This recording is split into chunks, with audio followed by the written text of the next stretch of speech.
Hello, and welcome to the Infrared Training Center's webinar series.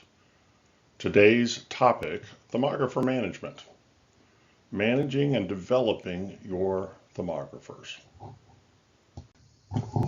My name is John Waggoner. I am a senior instructor for the Infrared Training Center. I've spent the last 35 years working in the electrical and mechanical fields, performing installation, testing, maintenance, and troubleshooting of electrical and mechanical equipment. 32 of my 35 years of performing infrared thermography, I've used cameras like you see in front of you. These cameras are all made by FLIR and represent 40 years approximately of camera manufacturing. As I previously said, I'm an instructor for the Infrared Training Center. But before I became an instructor, I spent many years performing thermography on electrical and mechanical equipment. I've also had the privilege of managing groups of thermographers doing electrical, mechanical, and rooftop thermography. Now that we're through introductions, we want to ask all that are listening, why this topic? Thermographer management, thermographer development. Is it really important? We believe it is, and let us give you some reasons why. So here's our first reason why we think this topic is important.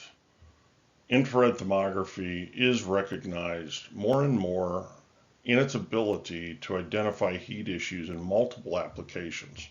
We've already mentioned electrical and mechanical, but studying building envelopes, search and rescue, public safety, research and development, moisture detection, and there are many more where infrared thermography is applied today. Secondly, many standard organizations such as NFPA, National Fire Protection Association, NETA, National Electrical Testing Association, ASTM, American Society of Testing and Materials, IEEE, Institute of Electronic and Electrical Engineers, as well as insurance companies have increased their emphasis on the use and application of infrared thermography. Thirdly, infrared cameras are more affordable than ever before. More cameras are in the hands of more people than any time in the history of manufacturing infrared cameras. This leads us to our fourth point. There's a great need for qualified thermographers because of what we've just mentioned. Now we want to emphasize the word qualified, and that's really where we want to spend some time now in this webinar. What does it mean to be a qualified thermographer? So to understand why it's necessary to manage and develop our thermographers, as well as to understand the word qualified, we want to look to the organization that oversees infrared thermography in North America, but also has influence globally, and that is ASNT, the American Society of Non-Destructive Testing. ASNT covers several non-destructive testing technologies, one of them being infrared thermography. Let's take this one step further. Not only does the American Society of Non-Destructive Testing, ASNT, give us guidance to the management and development, but they have several standards that we want to point you to if you want to examine and read more about this.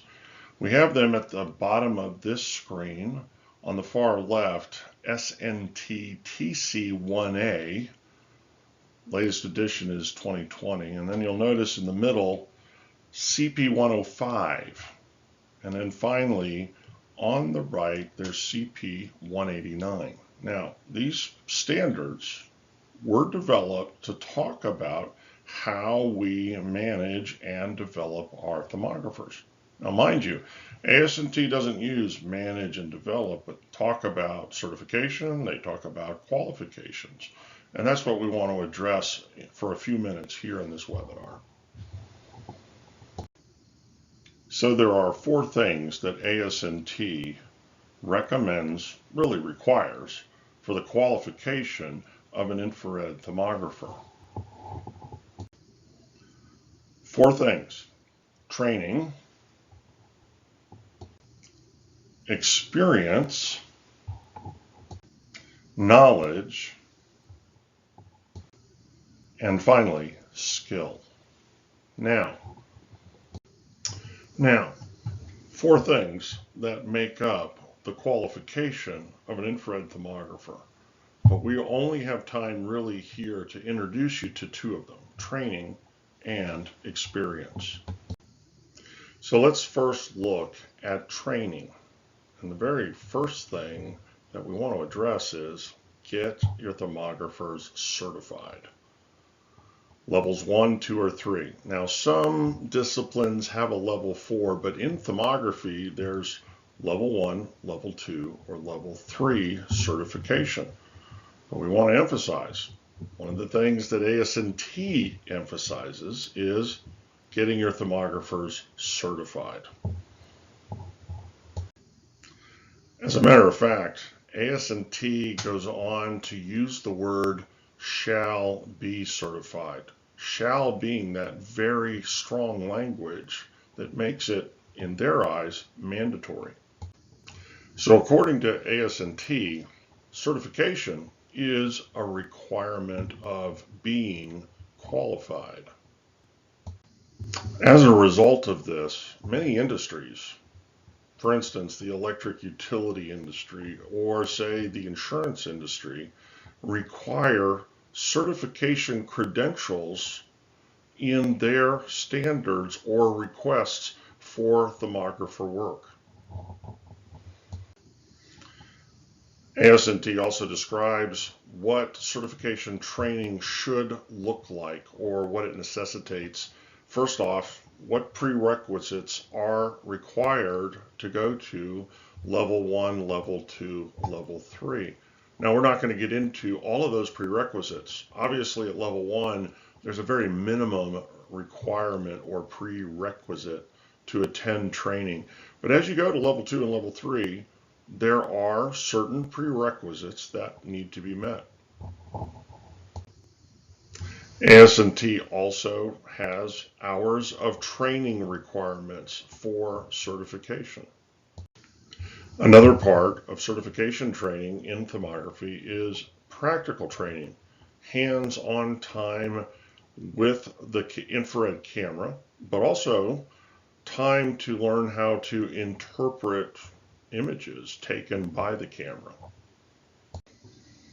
Finally, AS&T documents how certification students are to be tested and what the test scores should be to achieve a passing grade. So AS&T not only tells us that our thermographers should or shall be certified, but they also describe what that certification training looks like. Now, let's talk about some other training. Get your thermographer certified in other supporting disciplines. There is ultrasonic certification, both contact ultrasonic and airborne ultrasonic. This type of testing supports both electrical and mechanical thermography. After ultrasound, there's vibration certification. Vibration certification is useful in mechanical thermography. A growing field is drone operation. And drone operation certification is really a requirement if you plan to fly drones in public airspace. It supports many different thermography applications: electrical, building envelope study, public safety, search and rescue, just to name a few. Next, you can look at building inspection certification if you have thermographers that are performing building envelope thermography.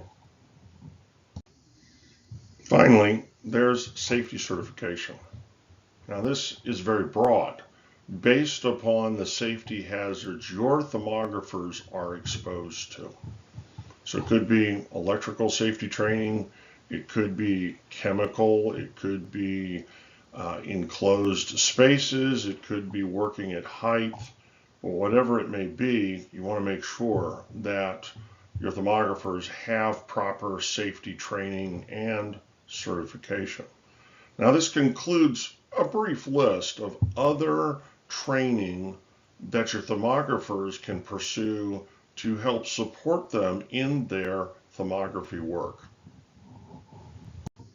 Now let's look at another type of training that we believe you should be pursuing for your thermographers, and that's recertification. Get your thermographers recertified.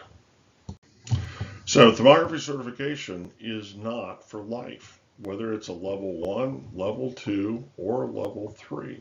You need to get your thermographers recertified. Like certification, according to ASNT, recertification is required for those who plan to continue to perform thermography past their initial certification expiration date. The reason behind this is ASNT, like many other technical disciplines, wants to see their certified thermographers developing and getting continuing education. And one of the ways that that can be accomplished is by getting recertified. So our recommendation here is start a calendar. Call it a certification or recertification calendar, or certification recertification calendar. A method of keeping track of those that are certified and when they need to get recertified. Not only for their thermographer certification, but for the other disciplines that they've been certified in: ultrasound, vibration, safety, drone operation. One more area of training that we would recommend is on procedures. Now, procedures are recommended by ASNT, but you won't find ASNT necessarily requiring some type of certification program in procedures. But notice, procedures that are specific to the thermography applications being performed. We give you some examples here: an electric breaker, mechanical transfer case, doors and or windows, a low slope roof, looking for moisture. See, these all have procedures. And having these procedures, how do we infrared this breaker or this transfer case, a door or a window, a low slope roof, and so forth. In addition to thermography procedures, we would also encourage training on the test procedures for using, say, an ultrasonic device or a multimeter that can measure voltage or current, a vibration device, a blower door test, that would be for building thermography, dissolved gas analysis. These are just some examples of other tests that can be performed in support of the thermography that's performed. Knowing how to do these also in terms of procedures is very important. Next, training on safe work procedures for the specific thermography application: electrical safety, mechanical safety, rooftop safety, and so on. Next, training on report procedures: how the problem and the data will be presented, producing repair reports and costs. Again, this discussion on other procedures thermography procedures, other test procedures, safety, reporting. These fall into the responsibility of the employer. The manager provides an opportunity for the employer and manager in conjunction with his thermographers to develop and centralize the thermography program. But it is their responsibility. And again, this comes via AS&T standards. The last thing we'd like to discuss in this webinar is experience. Remember, 4 things that define qualification according to AS&T: training, experience, knowledge, and skill. And we told you that we would talk mostly in this webinar about training and experience. Now, in experience, we're really talking about hands-on type of work. So notice, I've classified the first point as pre-certification. You've hired a new thermographer. The best thing you can do for him is to let him work with an experienced thermographer. The goal of this is to get him exposure to the infrared camera operation, to other test equipment, have him exposed to procedures and what it means to ID a problem.